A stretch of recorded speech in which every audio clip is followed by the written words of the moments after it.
ಇನ್ನು ಬಿಜೆಪಿ ರಾಜ್ಯಾಧ್ಯಕ್ಷರ ವಿರುದ್ಧ ರೆಬೆಲ್ ನಾಯಕರ ಬಹಿರಂಗ ಸಮರ ಬಹಳ ಜೋರಾಗಿ ಮುಂದುವರೆದಿದೆ. ಅಧ್ಯಕ್ಷ ಸ್ಥಾನಕ್ಕೆ ಚುನಾವಣೆ ಆಗಲೇಬೇಕು ಅಂತ ಯತ್ನಾಳ್ ಬಣ ಪಟ್ಟು ಹಿಡಿದಿದೆ. ನಿಮ್ಮಪ್ಪನ ಸಿಎಂ ಮಾಡೋದಕ್ಕೆ ನಾನು ತ್ಯಾಗ ಮಾಡಿದ್ದೆ, ನೀನು ಬಚ್ಚ ಅಂತ ರಮೇಶ್ ಜಾರಕಿಹೊಳಿ ಗುಡುಗಿದ್ದಾರೆ. ನಾನೇ ಅಧ್ಯಕ್ಷನಾಗಿರ್ತೀನಿ ಅನ್ನುವಂಥದ್ದು ವಿಜಯೇಂದ್ರ ಅವರ ಸ್ಪಷ್ಟ ಮಾತು.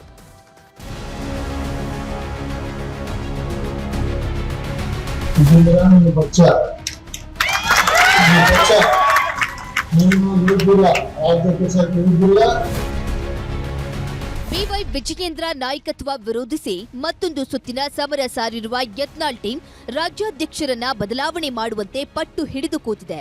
ಒಳ್ಳೆಯ ಅಧ್ಯಕ್ಷ ಬೇಕಾದ್ರೆ ಚುನಾವಣೆ ಅನಿವಾರ್ಯ ಎಂದಿರುವ ಯತ್ನಾಳ್ ಸ್ಪರ್ಧೆ ಬಗ್ಗೆಯೂ ಸುಳಿವು ನೀಡಿದ್ದಾರೆ.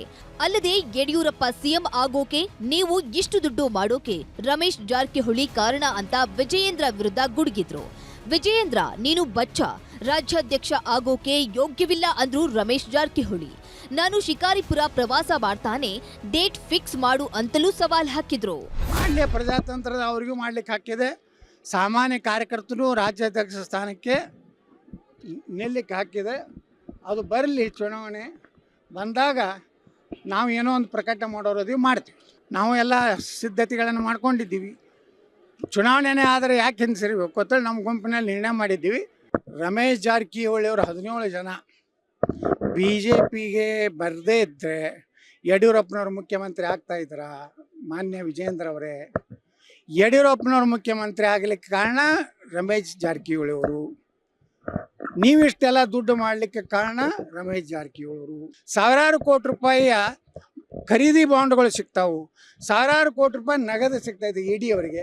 ಇದು ಯಾರ್ದು ವಿಜೇಂದ್ರ ಅವರೇ? ವಿಜೇಂದ್ರ ನೀನು ಬಚ್ಚ, ನೀನು ಇರುವುದಿಲ್ಲ, ರಾಜ್ಯಾಧ್ಯಕ್ಷ ಇರುವುದಿಲ್ಲ. ಇವತ್ತು ಯಡಿಯೂರಪ್ಪ ನಮ್ಮ ನಾಯಕ, ಅದ್ರ ಬಗ್ಗೆ ಎರಡು ಮಾತಿಲ್ಲ. ಯಡಿಯೂರಪ್ಪ ಬಗ್ಗೆ ಯಾವಾಗ ಎಚ್ಚರಿಕೆ ಮಾತಾಡ್ತೀವಿ ನಾವು. ಯಡಿಯೂರಪ್ಪ ಬಗ್ಗೆ ಯಾವಾಗ ಅಗೌರವಾಗಿ ಮಾತಾಡಿಲ್ಲ. ಯಡಿಯೂರಪ್ಪನವ್ರು ಯಾವಾಗ ನಮ್ಮ ನಾಯಕರು. ಆಯ್ತಪ್ಪ ವಿಜೇಂದ್ರ, ನಾನು ಶಿಕಾರ್ಪುರಲ್ಲೇ ಬರ್ತೀನಿ, ನೀ ಫಿಕ್ಸ್ ಮಾಡ, ನೀ ಯಾವಾಗ ಬಾ ಅಂತ ಶಿಕಾರ್ಪುರ ಸ್ಟಾರ್ಟ್ ಮಾಡ್ತೀನಿ. ಕೆಲಸದ ನಿಮಿತ್ತ ಬೆಂಗಳೂರಿಗೆ ಕೇಂದ್ರ ಕೃಷಿ ಸಚಿವ ಶಿವರಾಜ್ ಸಿಂಗ್ ಚೌಹಾಣ್ ಆಗಮಿಸಿದ್ರು. ಚೌಹಾಣ್ರನ್ನ ಬಿವೈ ವಿಜಯೇಂದ್ರ, ಛಲವಾದಿ ನಾರಾಯಣಸ್ವಾಮಿ ಭೇಟಿಯಾಗಿ ಪಕ್ಷದಲ್ಲಿನ ಆಂತರಿಕ ವಿಷಯಗಳ ಬಗ್ಗೆ ಗಮನಕ್ಕೆ ತಂದ್ರು.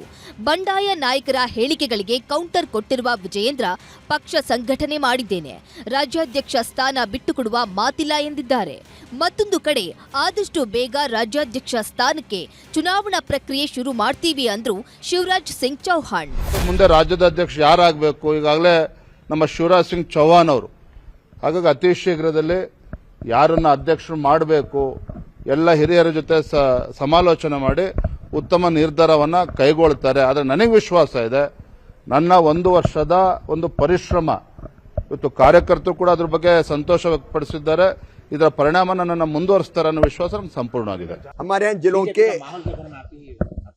जिलों के एक निश्चित संख्या में जब चुनाव हो जाते हैं तो फिर प्रदेश के चुनाव होते हैं. जल्दी प्रदेश के अध्यक्ष के चुनाव के लिए भी प्रक्रिया प्रारंभ होगी. हमारे भारतीय जनता पार्टी अकेली है जो हमारे यहाँ हर स्तर पर, हमारे यहाँ तो बूथ की कमेटी भी चुनते हैं, हम अध्यक्ष भी हम चुनते हैं. ये अलग बात है कि सर्वसम्मति से चुनते हैं कई जगह, उसमें क्या दिक्कत है, सब मिलकर तय करते हैं. ಪ್ರತಾಪ್ ಸಿಂಹ ನಡೆಗೆ ಯದುವೀರ್ ಬೇಸರ. ಯತ್ನಾಳ್ ಬಣದಲ್ಲಿ ಗುರುತಿಸಿಕೊಂಡಿರುವ ಮಾಜಿ ಸಂಸದ ಪ್ರತಾಪ್ ಸಿಂಹ ವಿರುದ್ಧ ಮೈಸೂರು ಜಿಲ್ಲೆಯ ಕಾರ್ಯಕರ್ತರು, ಅಧ್ಯಕ್ಷರುಗಳು ಸಿಡಿದೆದ್ದಿದ್ದಾರೆ.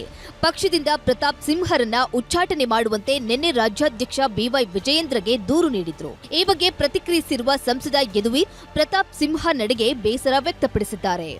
ಅವರ ಏನು ಹಿಂದಿನ ಒಂದು 3-4 ತಿಂಗಳಿಂದ ಏನೇನು ಚಟುವಟಿಕೆಗಳು ಮಾಡ್ತಾ ಇದ್ದಾರೆ, ಅದರ ವಿರುದ್ಧವಾಗಿ ಇಲ್ಲಿ ಕಾರ್ಯಕರ್ತರು ಅದು ಇಷ್ಟಪಟ್ಟಿಲ್ಲ ಅಂತ ಬಹಳ ಸ್ಪಷ್ಟವಾಗಿ ಅವ್ರು ಹೇಳಿದ್ದಾರೆ. ಅವರು ಮಾಜಿ ಸಂಸದರಾಗಿ ಅದು ಕೂಡ ಒಂದು ಗೌರವ ಇದೆ ಸ್ಥಾನಕ್ಕೆ. ಪಕ್ಷದ ಒಂದು ಚೌಕಟ್ಟಿನಲ್ಲಿ ಎಲ್ಲರೂ ಕೆಲಸ ಮಾಡಬೇಕಾಗಿದೆ. ನಾವು ಕೂಡ ಸಂಸದರಾಗಿ ಪಕ್ಷದ ನಿಲುವು ಮೂಲಕ ಪಕ್ಷದ ಒಂದು ಚೌಕಟ್ಟಿನಲ್ಲೇ ಕೆಲಸ ಮಾಡಬೇಕಾಗಿದೆ. ಅದು ಬಹಳ ಸ್ಪಷ್ಟವಾಗಿರುವಂತದ್ದು. ಒಟ್ನಲ್ಲಿ ಬಿಜೆಪಿಯಲ್ಲಿನ ರಾಜ್ಯಾಧ್ಯಕ್ಷ ಪಟ್ಟದ ಫೈಟ್ ನಾಯಕರ ಬಂಡಾಯ ಪಕ್ಷದ ಮೇಲೆ ಪರಿಣಾಮ ಬೀರ್ತಿದ್ದು, ಕಾರ್ಯಕರ್ತರು ಸಿಡಿದೇಳುವ ಮುನ್ನ ಹೈಕಮಾಂಡ್ ನಾಯಕರು ಎಚ್ಚೆತ್ತುಕೊಳ್ಳಬೇಕಿದೆ. Bureau report, news 18.